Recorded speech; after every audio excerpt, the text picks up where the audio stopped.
Good evening, ladies and gentlemen. So, we have some breaking news in the trucking industry for North America, specifically for US regulations for American loads that ship inside of America to America from Canada or from Mexico, and likewise loads associated with the USA. So, the breaking news is simple.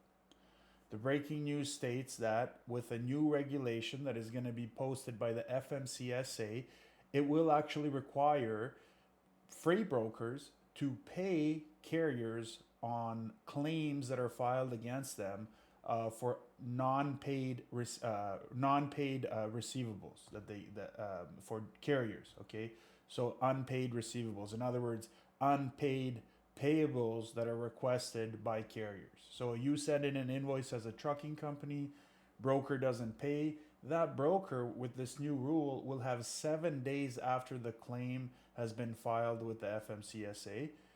You will get a notification, okay, after 7 days, if you have not resolved that claim, that your brokerage authority will actually be suspended.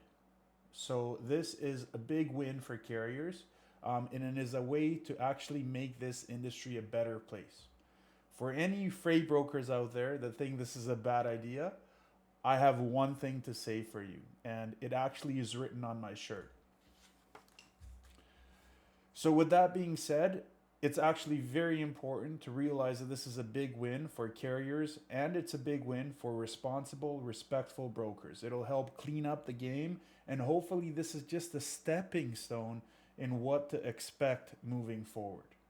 And I really think that this is a good step forward for all of us. And in addition to this, the eligibility of these entities that provide these surety bonds is actually going to be limited too. So a freight broker will not be able to go to a bank, just get a loan of $75,000 and just post it as if it's a bond. That is actually not going to be an acceptable thing no longer by the fmCSA for a broker to do. In other words, to file a trust based off of $75,000 that they put into this trust, but that actually came from a loan.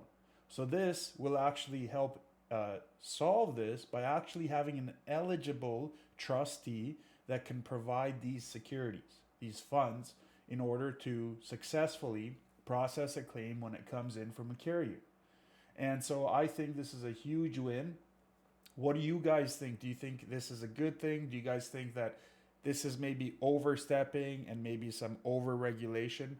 I've always wondered, even with the recent news when Convoy went kind of shuttered its doors, to put it lightly, they paid into a $75,000 surety bond.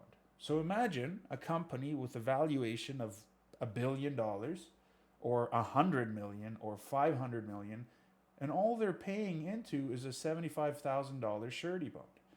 I think that is unacceptable. There are a few ways around that. One of the ways to sift through this, again, I don't know. It could be a question period for all of us to discuss, people that are actually playing and have some skin in the game in the industry.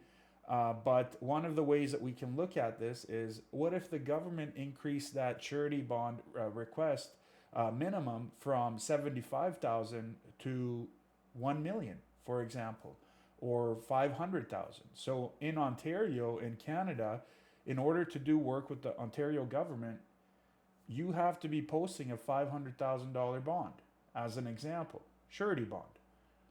Okay, so is this an answer for the USA?